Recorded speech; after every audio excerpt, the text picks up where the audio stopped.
Good morning, Hi, everybody. Welcome to this week's webinar. It's myself and Stanley and Katie who's going to be acting as the host today. Hi, so, Rob. Katie, have you got a lovely poll for everybody? Yes, I have. So just to introduce myself, Anna's told me off for not introducing myself properly. I'm the head of marketing at Anicca. Just going to talk to you about the poll today. So basically, I'm just going to start it now. So we're asking, have you seen a change in website traffic and sales in recent times? And basically the answers will be A, yes, I'm not sure why though. Yes, I think it's linked to the economic climate and other reasons. C, maybe, but I haven't monitored this enough. D, no, but I need to keep a closer eye on this. And E, no, sales seem the same as we expected. And actually, there are some sectors that are still doing okay. I noticed. Yeah, it can be like that. It's like during COVID with the garden, furniture sector and all that kind of stuff, wasn't it? People at home. So what do the results look like then, Katie? Pretty much a bit of a mix. People are still replying. A few people, 33% are saying yes, I think it's linked to the economic climate, and C, maybe, but I haven't monitored this enough. Actually, that's 50% now. That's just taken the lead. And someone else said yes, honestly speaking, but I'm not sure why, So, and then someone else said no, but I really should keep a closer eye on this. So, yeah. And just to explain, because we're recording this doesn't actually show up in the video. So we always have to sort of explain what's happening.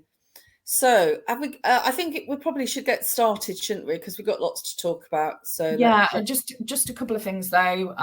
Q&A, ask anything you need to. I'm manning the chat. Also, this will be available on demand, and handouts are available. Just my basic admin there, and I'll disappear. Okay, Anne. I think the handouts, if you click top right, you can get them now. If you have any problems, let us know. Yeah. Okay. Good morning, everyone. Anyway, I'll see you later. And there's some great offers to come, so hang about. Okay. Right. Bye. Bye. Thanks, everybody.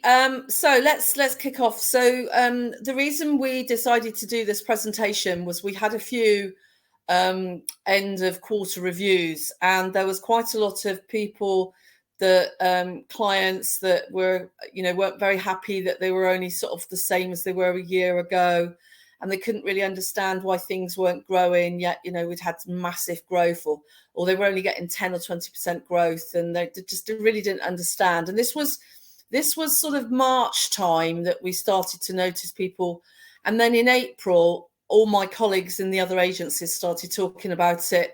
I noticed a little bit of stuff in the press, particularly when the energy cap was all over the media. And so I thought it was really important to do a little bit of research, and also to give people the tools to able to find out this for themselves.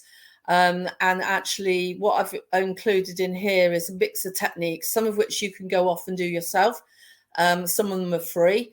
And what will happen is as I'm doing this, Katie, you can get the presentation from the webinar folder. She'll grab the links and stick them in the chat.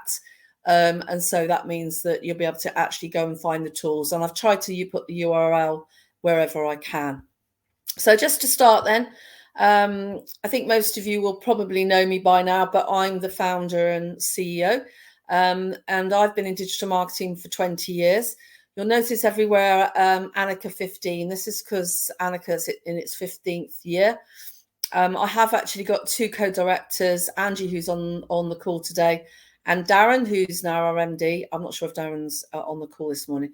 So there's three of us, the directors, but the actual agency, there's just under 30 staff. My day job is consultancy and training, and I specialize in paid media, search analytics, and e-commerce marketing. So I've always been a bit of a Google geek, but I've had to learn the ins and outs of Facebook and Facebook ads particularly, and LinkedIn ads as well. But I do try and speak a lot on this subject, and I'm planning to do even more so as more and more events come out. So with regard to Anicca then, So as I said earlier on, we've got we were founded 15 years ago. We've got just over 45 clients. On average, our clients spend about £3,000 in management fee with us, but it ranges from legacy clients that are much lower than that to clients that 4 or 5 times higher than that. So a real range. And of course, that doesn't include their ad spend, which can be in some cases, quite a lot. So we quite what I'd call a premium agency, but we're also very transparent, and there's no ego and BS with us. We'll tell you what you need to know. And consequently, we've worked with some clients. I think Charles Bentley we've worked with for now 13 years. So we've got clients and staff that have been here for a long time, and we try and keep those relationships going. So what I'm going to cover today is I'm going to look at the predictable versus the sudden changes in website traffic, leads and sales. And this is really sort of what was happening before COVID, what's happened during the COVID, which obviously hasn't completely gone away. People talk about us being post-COVID. Well, we're probably post-lockdowns at the moment. And I just like to put a marker in the sand. I'm predicting that there may still be a lockdown this winter. The virus is changing fast enough that in the winter conditions, although it might be quite mild, it wouldn't surprise me if there's some form of restrictions, even if it's just wearing masks in public, etc. But watch this space, because this hasn't gone away, and it's going to be a couple more years before we get the so-called herd immunity. I've created a little model that is about what factors affect supply and demand. And I'm going to give you a range of techniques that you can use to determine the cause of fluctuation in your site performance. I'm then actually going to use some of those techniques. So I'm going to look at the current economic factors. And this is where I definitely recommend you look at the blog. I thought the blog was going to be sort of 1,500 words to 2,000 words, and it's nearly 5,000 words. And lots of diagrams, lots of really interesting data. And the actual blog I haven't even updated with yesterday's announcements about the drop in GDP. So I think Katie's got the blog to put in the links for you. So that's a review of the current economic factors, which have been looking a little bit iffy since March. And actually, the real crucial date was the 24th or 28th of February, where basically all the lockdown restrictions ended in the UK. But it was the same day that Russia invaded Ukraine. However, if you look at the data, issues around energy actually started to hit much earlier. So this has been a sort of crisis in the making for 5, maybe 6 months now. So one of the issues is that when most of you've got access to analytics, and you probably are very aware of what's happening with your own site. But there's not really many tools that you can use which allow you to see how well you're getting on versus your competitors. So we use analytics to look at a lot of year-on-year trends and also trends between different channels. So, for example, if PPC drops, is there a corresponding drop in SEO and direct traffic? But the thing that really is helpful is to be able to benchmark against the industry as a whole. So I'm able to provide some free tools to do that, but also I'm going to show you what some of the paid tools look like. There are some channel specific audits that allow you to look at as well. So the sorts of things I'm talking about here is things like within Google Ads, you can do something called an auction insight. Now, if you're interested in that in more detail, I suggest you look at Holly's webinar from about 3 weeks ago, where she went into competitor analysis in great detail. But that was very much from a paid media perspective. But I did want to make reference to that because I think some of you might find that useful. And again, Katie, if you could add a link to Holly's webinar, that would be really useful. Okay. And finally, I'm going to put in a case study to illustrate the diagnostic process. Now, this is a real case study and it's a real client. So what I've done is I've anonymized it, and I've also got rid of all the revenue data. But I have kept the click data in because nobody's going to realize who it is, and it's not going to be very meaningful to you. But it really allows you to understand the thought process of what we do when we go through a diagnostic process. And then finally, at the end, what we're going to be able to do is, we're really concerned about this for a lot of people, and both for our existing clients, but for any of you out there, we are able to do a competitor and analytics audit as a free offer. However, I have got a caveat. A lot of the tools, the paid tools this is, which you won't have access to, unfortunately, they don't really work if your traffic's below 10,000 visits a month. So what I'm suggesting really is that you use the techniques that I'm showing you to understand what's been happening in your sector. But if your website does have more than 10,000 visits a month, we will be able to do an audit for you, which I'll give you a link to at the end. But we'll also need access to analytics, and if necessary, we can sign an NDA as well. Okay, so let's carry on then, and let's give you an idea of what was happening before.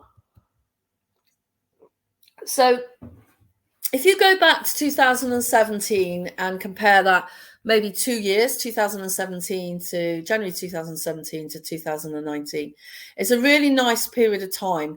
The reason I suggest you look over 2 years is that because if you've got any seasonality or your traffic is growing, you'll be able to really see the trends. Obviously, some people have changed their analytics, or they've built new sites and other things have happened. But that's a really great period to look at, and I've got some examples to show you. Now, during that period, if you were growing, and probably because you're investing in marketing, we would normally expect most companies to get about a 20% year-on-year growth. Now, if they're investing heavily in marketing, we would obviously try and smash that ourselves. But what you can do is you can look at your analytics, and you can look at your website stats. Perhaps if you've got a Shopify or an e-commerce website, you can go and look in the back end of there as well. And you should be able to see a nice steady growth. You usually see a big drop in December if you're B2B, and also even with e-commerce sites, because the traffic sometimes drops in the last week, you usually see a drop in December. And if you don't see that increase, or you've got very low levels of traffic, you might even see a decline in traffic or even market share. So this tends to happen as if you're not really doing anything. To be honest, the people that aren't investing, sometimes what happens is that they'll remain quite steady. But you sometimes see a reduction because other people are more active than you. So if you've got a lot of competitors and they can take your market share, then what you might see is your organic rankings drop and your direct traffic drops correspondingly, and you actually see a decline. And it can happen suddenly, but more likely it'll be a gentle decline. The other thing I wanted to look at is some seasonal businesses. I've only got a couple of examples to show you today. But the thing about seasonal businesses is that they really mainly look on a year-on-year basis. Most of the seasonal businesses we're currently look at have changed their analytics, or their data doesn't go back far enough. So I've only just got a couple to show you. But what the good thing about seasonal businesses is that they generally can predict when the peaks and troughs are going to happen, and when they expect their visitors to return. So what we use most of the time is your own internal tools to do this. And what we usually suggest is that if you're an e-commerce website, you've probably got an app on your phone, so you're measuring what sales are coming in, because it might affect things like logistics or stock levels. Whereas most people will just use our Google Analytics, and all our clients, we actually build a data studio report, because data analytics, if you don't really know where to go, can be a bit of a pain to use or to learn how to use. But also data studio reports, you can have sort of different reports for different people, with the key information at the top, the KPI at the top, and then more detailed reports for each channel. Now, one of the things I needed to raise to you, which is sort of one of our missions at the moment, is to make sure everybody's aware that Google is retiring the standard universal Google Analytics next July. So you're going to need to migrate to the GA4, which is the new version, as soon as possible. Now, I think we've got a sort of telepathic ability at Anicca, because Ed did a talk on this about a month ago, and literally within 3 days, Google announced that they were retiring standard analytics. Now, the thing that I don't think people have realized is that actually within about 6 months, your data will go. It will disappear altogether. And it's quite different, and there's lots of things about it that needs quite a lot of work, and you really need something like a Google Data Studio report to pull the data in, because first of all, the reports aren't as easy to understand. But when we eventually get to a point that we need to archive all the other data from your old historical data, we're going to have to put that in something like BigQuery and then link that to Data Studio to combine and blend the results. So again, if you are interested in this, we're offering a service to try and help people with that process as well. And usually that would be £1,000, and there's just like a 15% discount on that. And I think there's an offer at the end on that as well. Okay, so let me show you some live examples. That's from 2017 to 2019. So you can see across the bottom, you've got the months.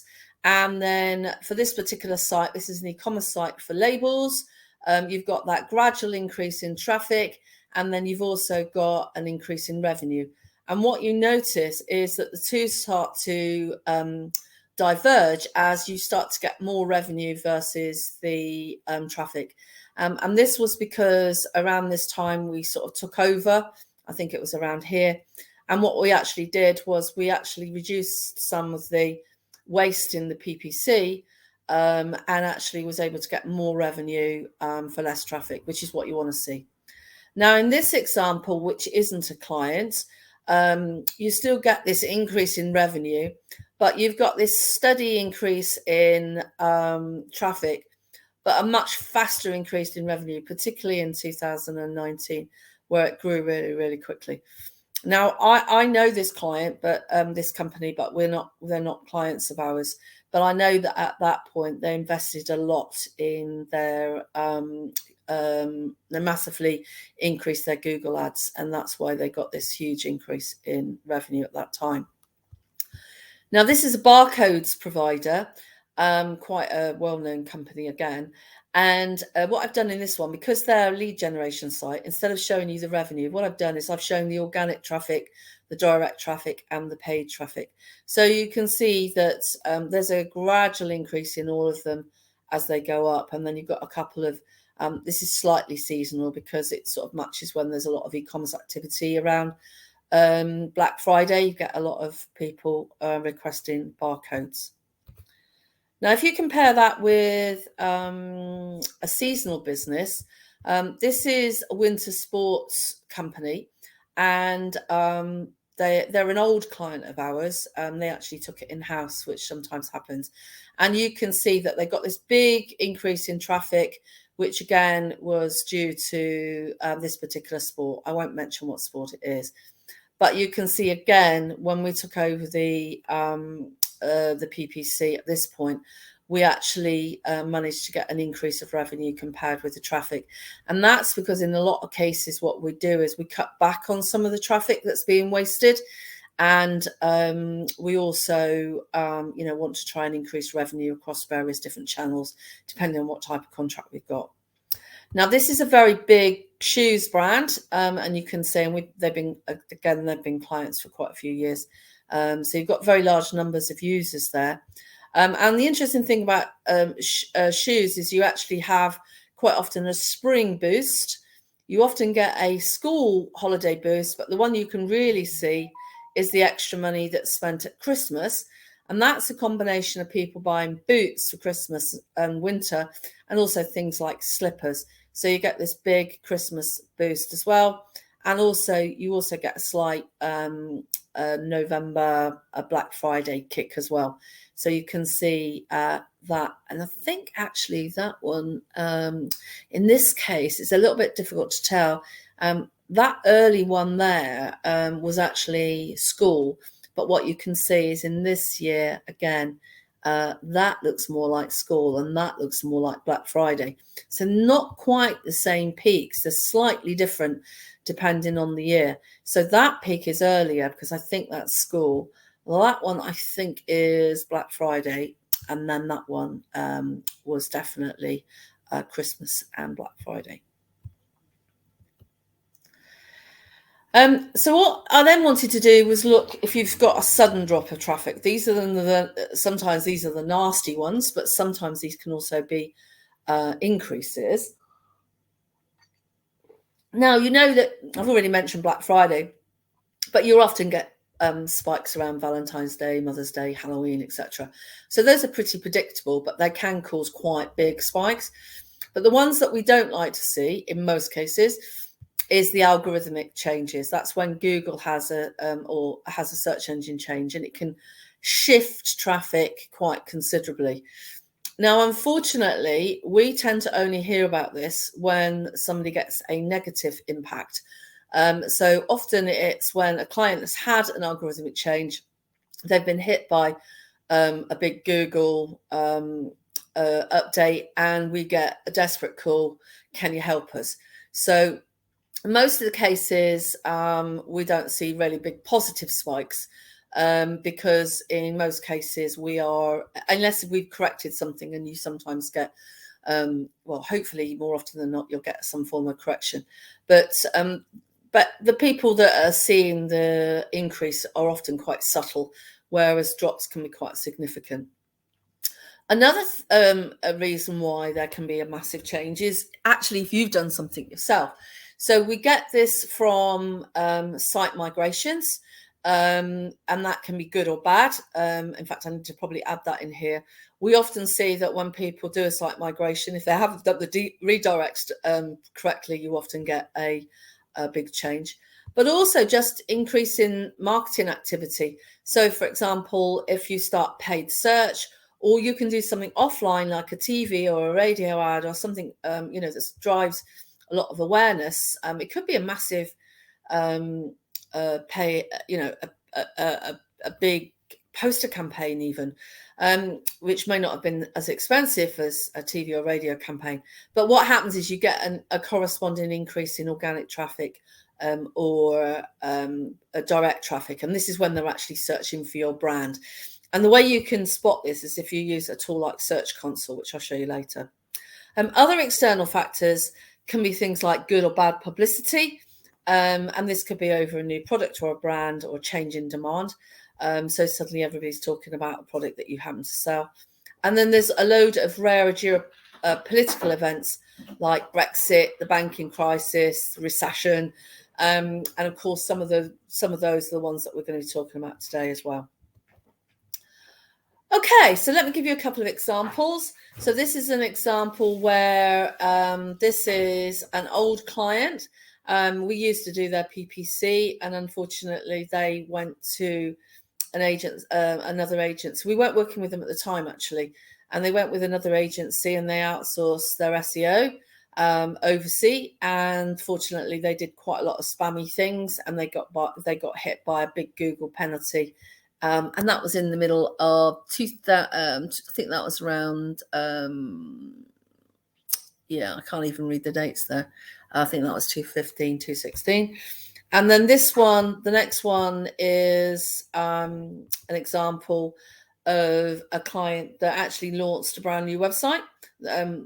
We've worked with this client on and off for the last 15 years in various different guises. And what you notice is not only did they launch a big website, once they realized the conversion rate was better on the website, they actually started to ramp up their PPC. Now, the reason I wanted to show you, the purple line is the PPC, but they also got a corresponding increase in SEO traffic and a corresponding increase in direct traffic, which is a little bit more subtle.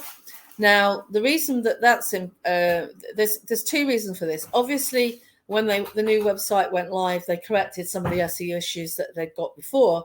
But one of the things we see a lot is as you drive more PPC traffic, you do get more people coming back looking for you. And that happens with paid social as well. Get more people coming back looking for your brand and also coming in directly. So you see you've got that big increase there. So why has website traffic and leads been so volatile during COVID? Well, obviously there was the initial impact of the lockdowns, and this had massive impacts both positively and negatively across products and services, both online and offline. But there was quite a lot of significant changes in behavior. And a lot of and there's a lot of detail on this in the actual blog article. So there was a lot of digital transformations. They reckon there was 7 years. McKinsey report showed 7 years of digital transformation happened in 7 months. So there was loads of new websites built. There was loads of new users of e-commerce that have never used e-commerce before. And there was loads more competitors trying to take advantage of the sectors that were booming. And following each of the lockdown, there was then a significant reversal of some of demand in e-commerce. So this was really strong last winter, when there was massive drops between February and March, when the shops opened really for the first time, and everybody started to shop online. Shifted their shops from online and went to the shops. And so there was quite significant drops then, which I think should have been a bit of a pre-warning to everybody that, if lockdown ended, there would be a shift. Now, would say that still the levels of online, percentage of online versus retail actually peaked in the summer. So people were still spending a huge amount of money on e-commerce, and that boom carried on. It's just that in certain sectors, people went to the shops.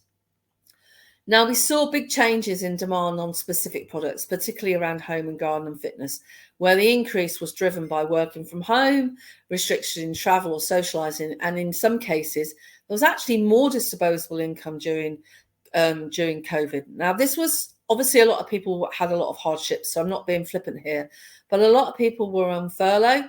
They weren't traveling to work. They didn't have any other way of spending the money. So a lot of them either paid their savings. There's lots of credit cards, and also they invested in their home. If you're sitting in the garden or sitting in your living room and you've got a home office and the surroundings are pretty awful and you've got the option to do up your garden or your room, people did, and they spent a lot of money.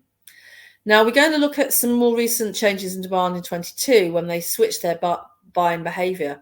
And what we've noticed is that a lot of people are now buying the products that they couldn't, or the services they couldn't buy before. So that's why you've seen this horrendous queues at airports as people are trying to travel. And but we also know that there's terrible problems with passports. So, the staycation boom is still happening. And, so for example, I've had buy-to-let properties for nearly 20 years. And I've sold them and bought a holiday lodge because, I want to get away a bit more, and I can do that by working from home, working remotely. But also, we know that people are still taking a lot of holidays in the UK. So what I did is I included this nice, very helpful chart. You won't be able to read it, but it gives real details on everything that happens in the lockdown, all the legal changes, all the date changes. So if Katie can stick that in the chat, I find it really helpful because it allows me to refer back and then compare it with analytics and then see what happened, what days. So let me show you some examples. So this is a mix of clients and other sites that we're linked to. So this is an e-commerce bookstore. And you can see I'll go back to January 2019, they had their normal Christmas peak. And then in lockdown, wow, 5 times more traffic. And I think it's Black Friday Christmas sales were 10 times higher than the year before.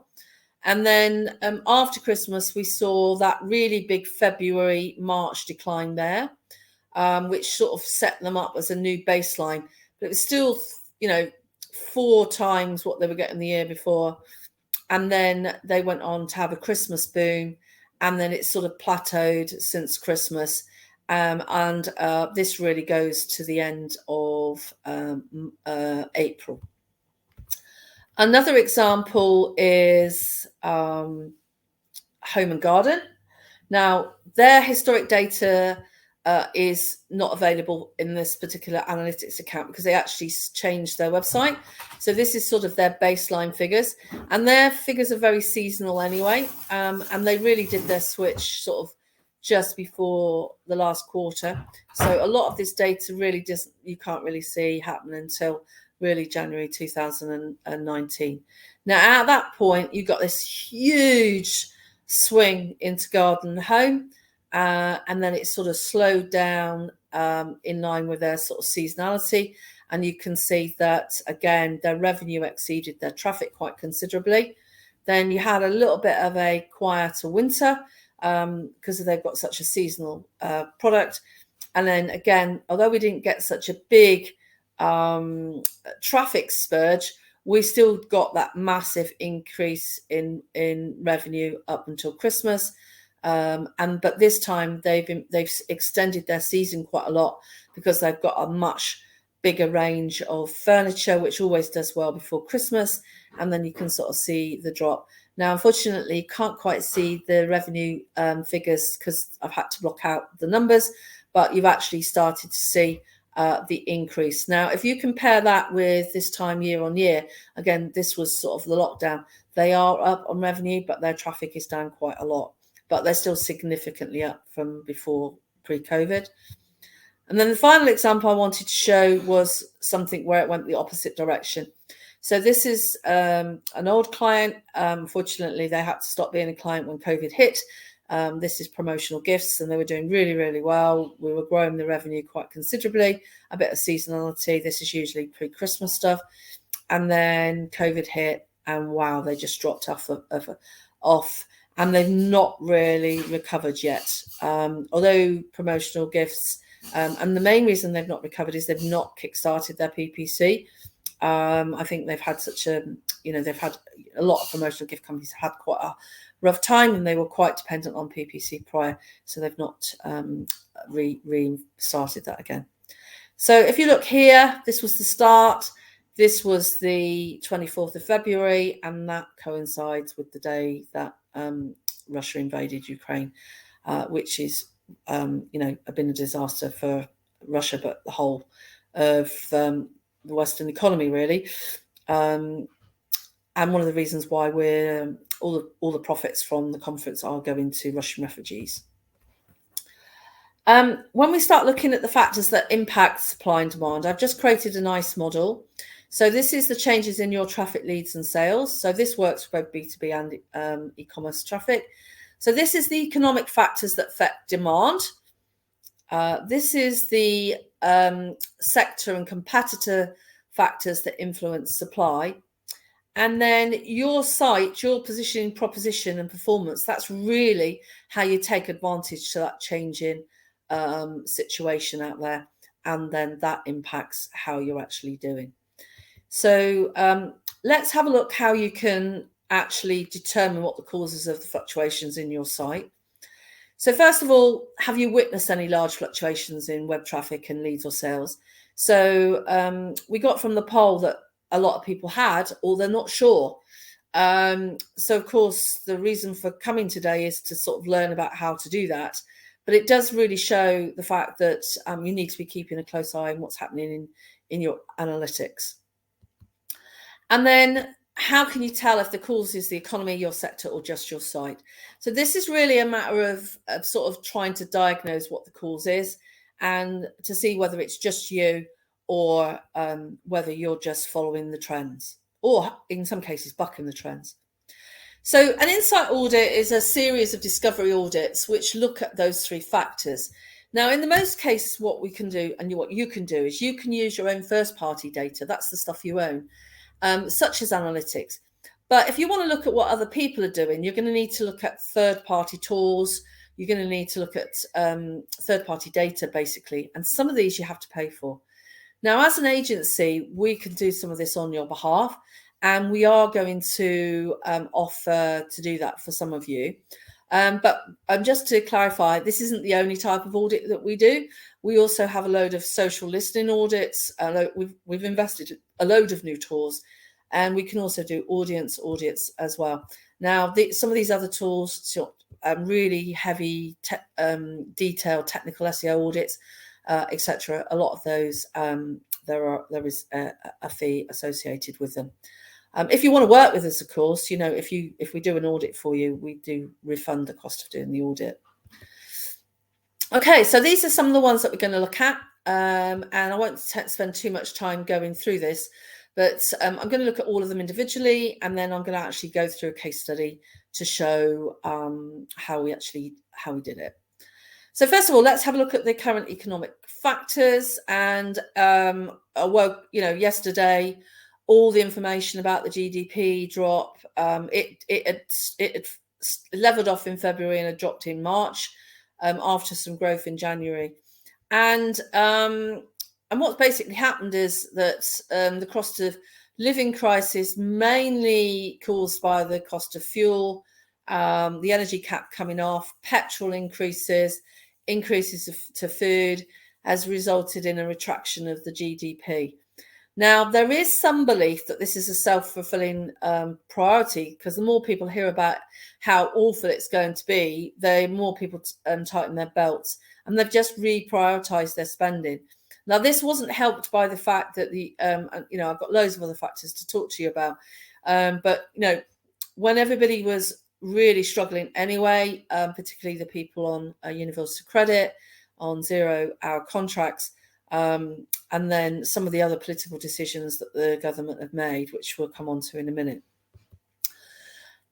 So business confidence now, you can see how it massively dropped during COVID, but it was on the way up significantly. But you get to around November time, and we went into another mini lockdown at Christmas. We came out of that, and basically this was Christmas sales, because people were able to go out and buy at Christmas. So we thought we were on the way down, and then post-Christmas you've got that drop, and that's dropped even more significantly. This is only up to, I think, February or maybe January data up till then. However, I have got data on business confidence for January, February and March. And you can see, as that lockdown, we knew that the lockdown was ending a little bit before it happened, confidence was really going in the right direction. But then March, you can see it had already plummeted across major sectors, and that is down even further now. And this coincides with more dire warnings about energy, Ukraine war, and a load of other factors. And this information is in the Lloyds Banking Group, which they do a monthly report. Now, if you look at what's been happening in the news, we could have probably predicted that figures were going to be, the GDPR was going to be down anyway, because if you look at Boohoo, we've got Etsy, Shopify, Wayfarers, they're all saying their figures are down. We've got Amazon sees their first loss in shares, as they still grew, but relative to the growth that they were having, it was way below what their expectations were. And then you've got this really informative ONS paper, which I'll put the link in at the bottom, about the share of retail. So in the peak, I think we were at 37% of our sales were online, and it's dropped down to 26% in March. So you can see that, and that's partly due to the fact that people shifting to back to retail, but also the fact that the actual sales are down as well. Now, this is illustrated by this figure. Unfortunately, Statista haven't updated it yet, so this only goes through to January. And you often get the November, December peak and then the drop. So I'm sort of expecting this to be significantly lower. But if you can see that from this information, we have this ongoing growth across e-commerce, with the real peak last Black Friday, the year before last. Now, this is where you start to get some scary figures, because this is really, really up to date. So again, this is actually for March, and this is comparing March 22 versus 21. And you can see the sector that's impacted the highest is actually household goods, which are minus 40%. But you've also got departmental stores are down 36%, Non-foods are down 30%, and other stores. So you've got this consistency of March. Now, the thing that this doesn't show is that there had already been a significant drop from February to March. So if you look at the peak, which I'll show you some data at the moment, that's already showing a decline. So most of the e-commerce websites that we're looking at now are down more than 50% than they were at the peak. Now, don't think that if you're in B2B that you're immune to that, because we've noticed since November that we've also seen drops in traffic and leads. And it's very sector specific as well. Now, this is really interesting as well to see how much UK is dependent on e-commerce compared with the rest of Europe. So you can see that gradual, we were already way ahead. Even Germany, you know, we were 50% ahead of Germany with regards to the proportion of people that bought online. And we were, you know, and pretty much across the world, we've always been a really strong center for e-commerce. I think we were third after US and China with the actual volume of sales, let alone percentage. So you can see year on year, we were getting up to around 20%. And then when COVID hit, that went over 25. And then that's the average for the year 21, sorry. And actually the peak was 37%, which was February. And then, as I said, that was February was when it then dropped in March when the second lockdown or the winter lockdown closed. But then it's been falling steadily, and it's now at 26%, which is the data showed on the previous slide. So another reason why there was sort of rumors that this is happening is because the ad platforms haven't been doing as well. Now, this is really variable, and in some cases it's cannibalization. So you'll notice that TikTok has done really, really well at the at the expense of Facebook. Google's done very well, but YouTube has been a disaster. YouTube has done really badly, again, because of TikTok. That's this one here. But Facebook's expecting it to drop as well. Twitter's done okay. And Amazon ads, which we've not talked about, although Amazon itself has not done quite as well, Amazon ads themselves, because people are using Amazon ads for the first time, has grown massively. Now, if you look at, I wanted to provide you some tools that you can look at yourself. So Google Trends, which is trends.google.co.uk, allows you to put in 4 or 5 different key phrases. And I just put in flooring and showed you how that massively increased. And the nice thing about this tool is you can look at the sort of sector-specific key phrases and get an idea over any period of time what's actually happening. So that was flooring. Then you've got garden furniture, which peaked slightly later when the weather improved. And then you've got family holidays, which dropped really badly. But if you notice here, they've increased. And this is live date, you know, this is only about a week behind.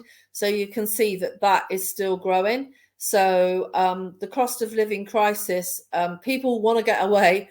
And in some cases, they'd rather spend the money, you know, if they've got any spare money at all, it's family holidays that they want to do.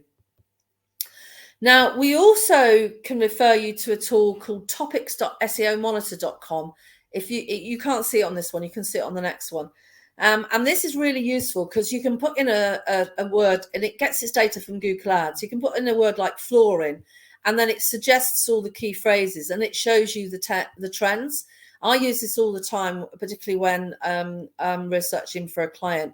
So there's 306 keywords, 820,000 searches a month, but that is down by 34% year on year. And this is March 22 to 21. And remember, March was already lower than February.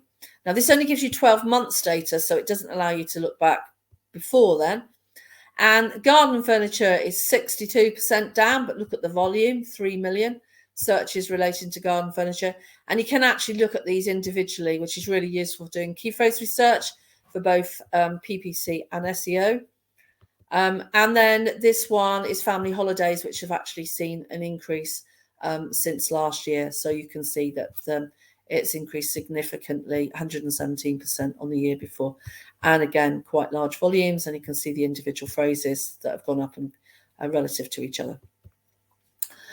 Now, we use paid SEO Monitor account, but we also use a tool called SimilarWeb. Now, there is some free tools in SimilarWeb, so you can put individual websites, but this tool gives us a lot more data, and we pay over £1,000 a month for it. And what I've done here is I've chosen the top 10 kids books vendors or websites. And you can see in March last year just how much it dropped for April. We sort of expect that because there's stuff going on, like I'm not sure when the World Book Day is. And then you've got your nice increase in Christmas. And then you've got the big drop. Now, the significant thing here is because of the way this tool works, it gives me 12 months data, but it also gives me the current month. So by doing this in sort of the last day of March, I can actually get 13 months worth of data. And you can see the drop from just under 1 million searches to drop by about, I think that's about a 50% drop there. Now, if you compare that with, and then you can also, for specific months, look at the actual individual data. So I won't say which one is our client, but you can then compare them with other ones. And this gives you like a share of the traffic and a lot more information about that specific client. If you compare that with tents and camping, which is a very seasonal business, you can see a massive spike in July and August, quite a low start in March. But if you then compare that to this year, again, March this year is down by about 20-30%. So you can see that significant drop. And again, you can look at all the competitors within that sector. And with this tool, we make our own sectors. Because if you were looking at, a home and garden sofa supplier, you don't really want to be comparing with Argos or DFS. So you make a sort of a group that's relevant to yourself. And that's what we do when we do audits. You can also look at things like the source of traffic. So this kids book, you can see that they do really well with SEO and that there was quite a drop last year, but they also invest very heavily in paid search, which is the purple one, but they also get a lot of direct traffic as well. And then the next one is tents again. So again, very dependent on organic traffic. And that's where you really see the big drop from the previous year. You can see that that's gone down a lot. And that could be things like there's just not as many searches as we know, but also things like they may not be coming up as much for their brand as they were a year ago if they're not doing as much offline marketing. You can also see traffic from that one is direct, and that one is paid traffic. And again, if you spend less on paid traffic, you're not going to expect to see as much organic and direct traffic. The tool also gives us the source of traffic. So I've got some e-commerce examples here. This is for April, and it allows you to then look at how that sector does. And you can also do this in another part of the package where you can compare yourself with 4 other competitors. So you can see this particular package is very dependent on organic and brand, which is mainly and direct, which means people know the brands that they're looking for, but there is a lot of paid. And what people are really surprised is how low social is in a lot of these graphs that we produce. Now, the next one is for tents and camping. And again, there's some big brands like Vango, which everybody knows. And so there's a lot of organic search there, but also, again, quite a bit of paid search. And what we find often is that these two add up to around about 80%, and then you add direct, and then these ones are often quite small, less than 5%. I also wanted to show some other examples. So this is kids books, tents, and home and garden. And again, very different. I think I've got one more. I think I've shown the same ones. Oh yeah, this one's to show the difference between e-commerce. So this one is a copy. So this is e-commerce, again, home and garden, which is really reliant on search, and there's quite a few big brands that people know. Whereas windows, if you're looking for your local window supplier, there's not very many people are well known. You might know Everest Windows, but you probably are going to do a search and your notice paid is really high. And then if you look at something like a solicitor, then it's really dependent on brand, again, direct and organic, but very few people are doing paid because it's so expensive. So I'm just going to show you a couple of audits that you can do that are specific to certain channels. So first of all, within Google, if you're doing Google Ads, you can see how you are doing compared with everybody else. And we use Google Data Studio to put this information in. And this is really giving you like the share of the times that you're shown.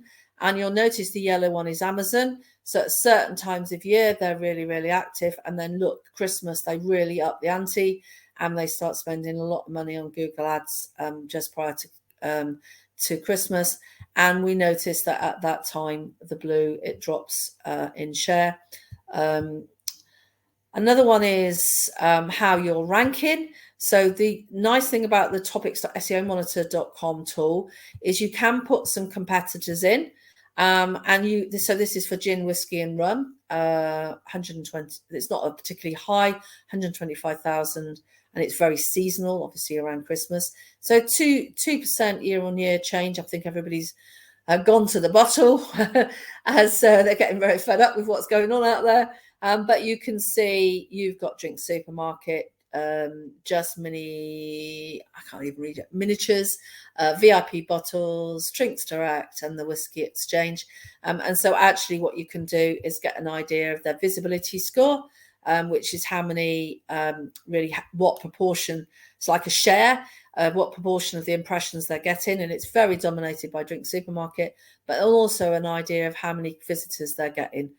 Because we know what positions they've got and therefore what the likely click-through rate is. And this is the tool we use for all our SEO work, and it does loads more, but that's the paid version of the tool. This is the actual Keyphrase Data, and it shows me the year-on-year change, and it can also show you how you're doing, and you can then see how you're doing compared with the others. Another tool that we like to use, particularly with SEO, if we're looking at a new SEO client, one of the most important things is how well they are doing from a domain authority, because if they've got a very low domain authority compared with their competitors, so this is Urban Apothecary, we can see that their domain rating is only 30, whereas if we look at their competitors, you can see it's 60 and 42. So they're really going to have to work on things like PR and link building to grow that domain authority, whereas these guys, Neom Organics, are doing so well already that it's going to be quite difficult to compete with them. So if you've got less than 30, like these guys here, we wouldn't even consider working with somebody because we really haven't got a lot of hope of increasing that in a reasonable amount of time. So what I wanted to do now was do a case study. So the client's circumstances is that they'd had such massive growth compared with the previous year.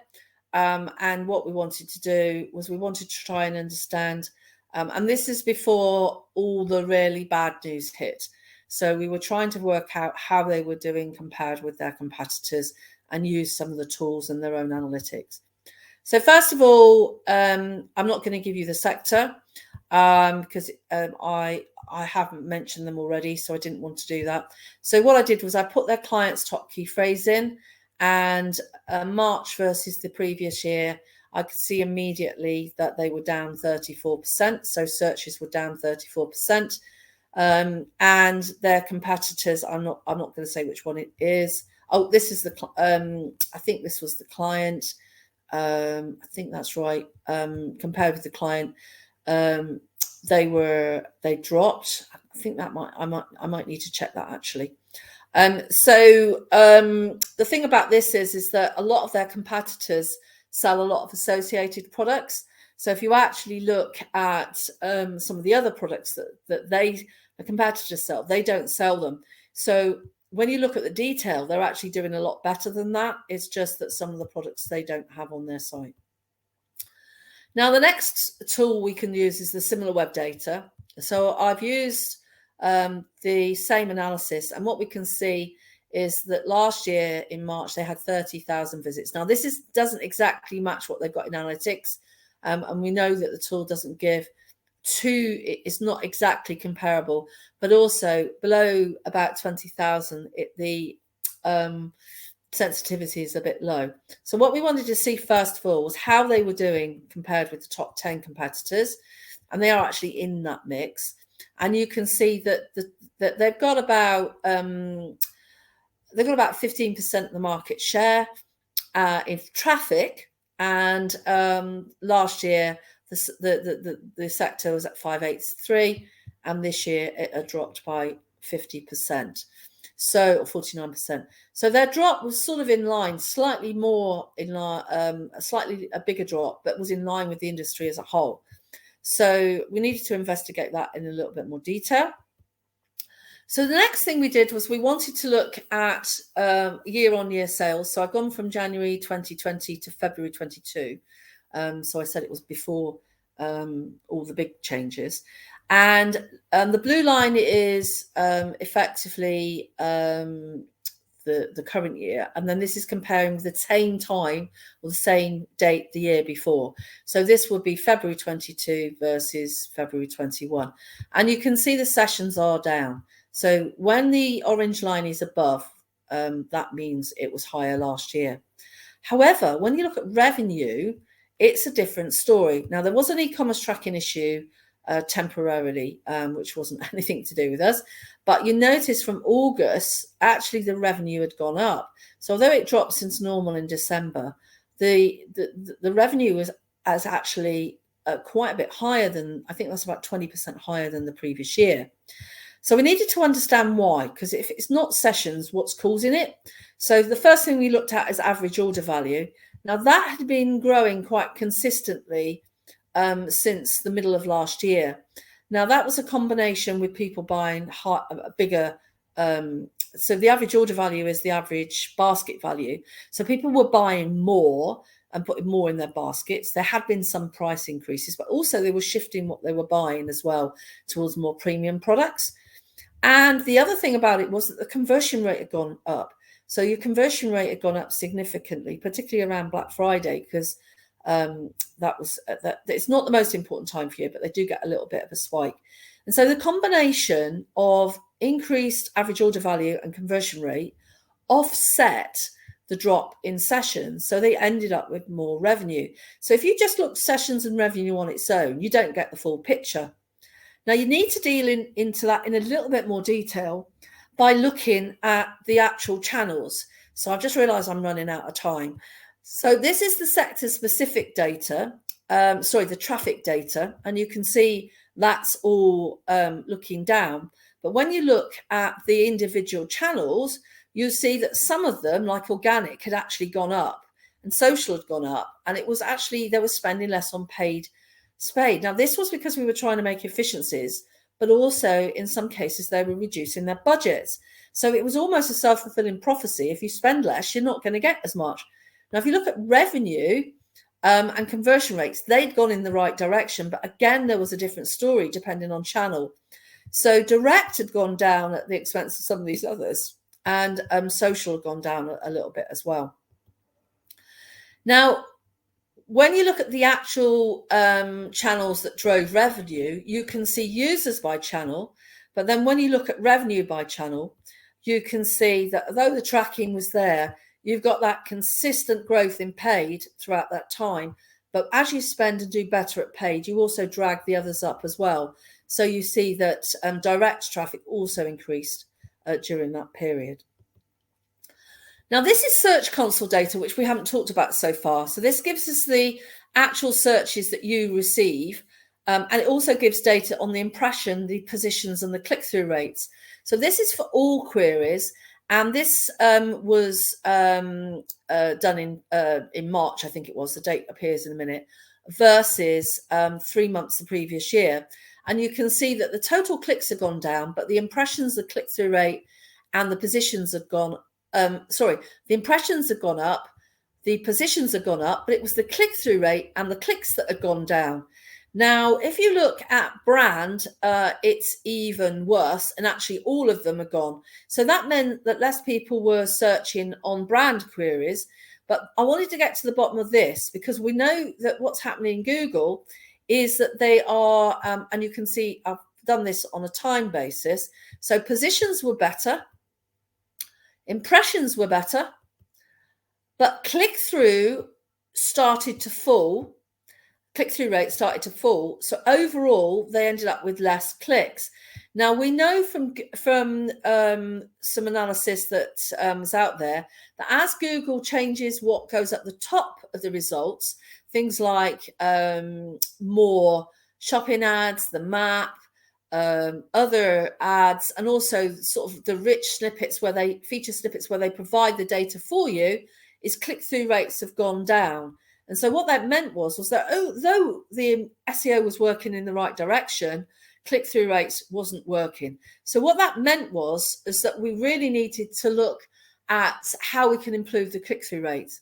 The other interesting thing was we were working really, really hard to try and improve the domain authority, and we were getting some great links through the PR that we were doing. But actually, the domain authority wasn't really changing very much. And it actually dropped a little bit. So, you have to run really, really hard to stay still when it comes to trying to get more links. So the conclusions for our little Insight audit was that there was a significant drop in search volume across the sector, which had resulted in a fall in traffic across all of the competitors. So that was completely out of our control. But the site had also seen a drop in traffic, partly due to that, but also partly due to the reduction in PPC spend. But they had seen an increased revenue because they'd got a higher conversion rate and a larger average order value. Now, that's really useful for everybody to know, because if you can improve the quality of your website, you can fight that drop in traffic. There was also an organic search drop due to a massive drop in click-through rate, which could be due to the Google changes, but also due to the fact that Google at that last year had an algorithm change where they, instead of taking the title and description that you gave it, would decide that it would, I think in 60% or more cases, to use your H1 or put its own title and description in there. So this means that if you've also seen a drop in click-through rate, you might have to rewrite your titles and descriptions, and also rewrite your headings in your actual pages, because Google is changing what it actually shows, which has resulted in lower click-through rates, maybe for you, or higher click-through rates for other people. The other final thing was that there was a drop in domain authority, only slight, but that was despite an increase in referring domains. So this was really a real detailed analysis of what was happening. And it made it look like, although they were not happy that they'd only got 20% compared with, I think, 70% the year before growth in revenue, it put some context and allowed them to understand what was happening. So I think that's my last slide. So I think we've got a number of offers to show you. I thought I'd got them here, actually, but it looks like I've loaded up a slightly different version of the slide. But maybe we could bring some polls up. So let's do the first one. So the first one we wanted to do was, have we got the conference advertised, a poll for the conference?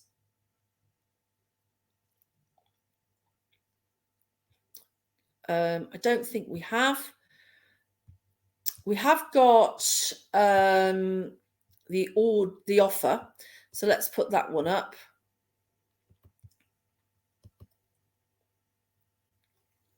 So that's the GA4 offer. Have you got, did you create an offer for the free audit? Katie. I've lost Katie. I'll put the other thing I wanted to talk to you about was the new bootcamp. So if any of you are interested in the new bootcamp, that is coming up as well. What I'll do is I'll just share my slides because share my screen. Katie, are you there? I've lost Katie.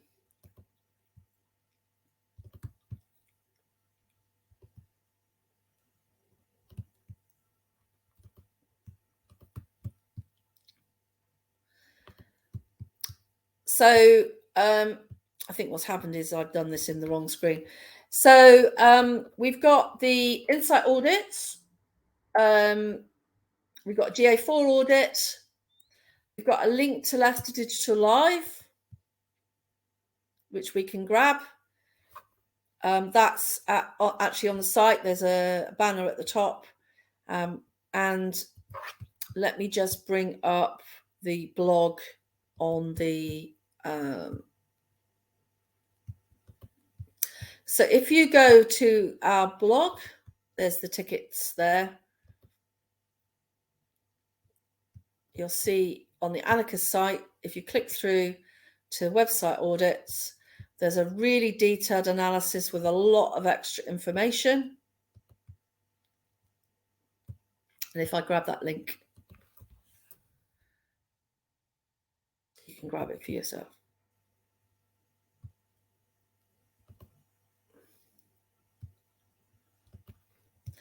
Now, I've no idea if there's any questions because I've lost Katie. Oh, she's put the Leicester Digital Live there. Thank you, Katie. Katie, are you back? Has there been any questions, Katie? I've lost my wingman. If anybody's got any more questions, if they could just put them in the chat, that would be really useful. Let me see. It says that Katie has been disabled, which I didn't do.